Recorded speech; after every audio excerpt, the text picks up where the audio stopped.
Les termes de référence du dialogue étant adoptés, la commission d'organisation et les facilitateurs disposent désormais d'une feuille de route pour enclencher les travaux du dialogue national inclusif. La nouvelle phase qui s'ouvre devant nous commencera par le déroulement des concertations décentralisées. Elles se tiendront dans les communes et les cercles, puis une synthèse sera faite au niveau régional. Parallèlement à ces activités, les concertations se tiendront également dans nos missions diplomatiques et consulaires. Les travaux se sont déroulés dans une atmosphère que le porte-parole des participants a qualifiée de cordiale et de fraternelle.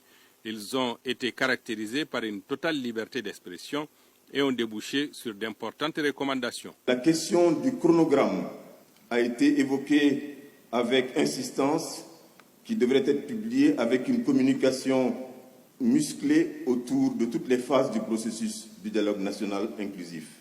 La question de l'articulation des prérogatives des facilitateurs et du président du comité national d'organisation a été examinée et clarifiée, de manière à faire en sorte que les facilitateurs constituent l'organe de décision et d'orientation et de pilotage du processus, et le président du comité national d'organisation constituant l'organe d'exécution.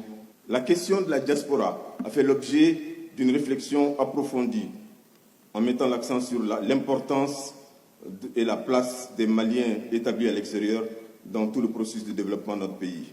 Il a été retenu d'organiser au niveau de l'AGETIC un portail permettant une participation du plus grand nombre, les questions de l'information sur l'accord de paix issu du processus d'Alger ont été abordées avec sérénité.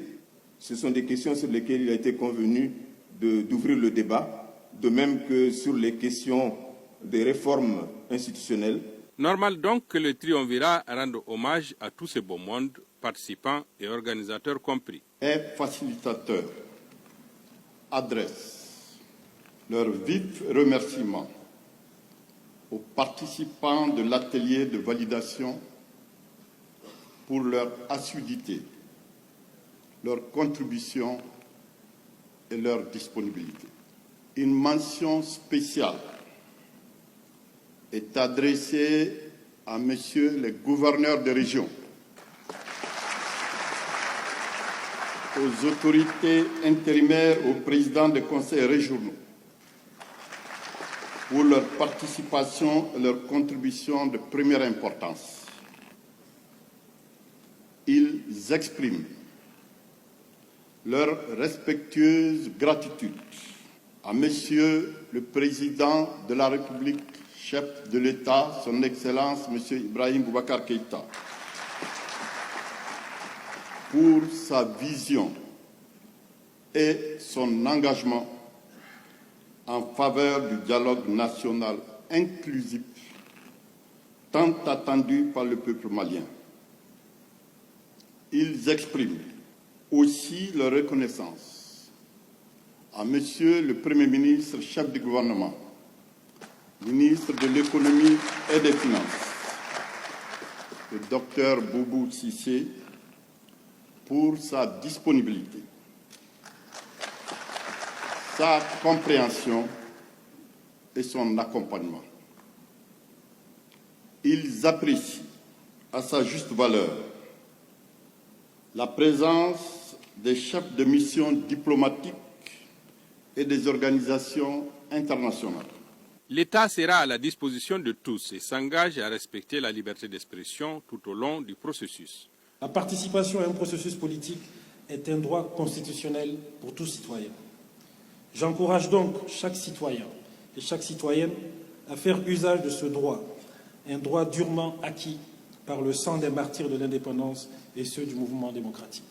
L'État, à travers ses démembrements, ne ménagera aucun effort pour la bonne tenue des différentes composantes du dialogue, et cela tout en vous rassurant du caractère indépendant du mécanisme de suivi et d'évaluation. Il est tout de même important de souligner que la participation des agents de l'État n'a point pour objet de contrôler, influencer ou diriger le processus, mais plutôt pour enrichir les débats éclairer quelquefois et aussi faire comprendre les contraintes dans lesquelles le pays est administré. En effet, et à mon humble avis, nul ne comprend les difficultés de l'administration du territoire mieux que les administrateurs civils, que sont les sous-préfets, les préfets et nos gouverneurs.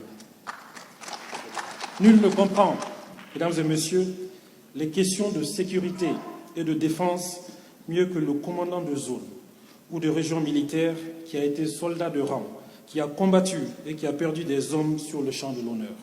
Le processus est à présent lancé, le compte à rebours aussi. Les communes, cercles et régions s'approprieront les présents TDR pour exprimer leurs aspirations et leurs craintes quant à l'avenir de notre pays.